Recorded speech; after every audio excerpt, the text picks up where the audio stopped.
ఆంధ్రప్రదేశ్ ముఖ్యమంత్రి చంద్రబాబు నాయుడు ఈ నెల 13వ తేదీన మంగళగిరి మండలం నిడమర్రు గ్రామంలో పర్యటించనున్న నేపథ్యంలో జిల్లా యంత్రాంగం ఏర్పాట్లను ముమ్మరం చేసింది.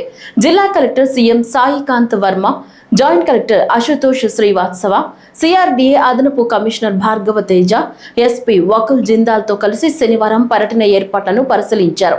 ముఖ్యమంత్రి రాకపోకల మార్గాలు, ప్రజలు వచ్చే దారులను పరిశీలించిన అధికారులు ఎటువంటి ఇబ్బందులు తలెత్తకుండా చర్యలు తీసుకోవాలని ఆదేశించారు.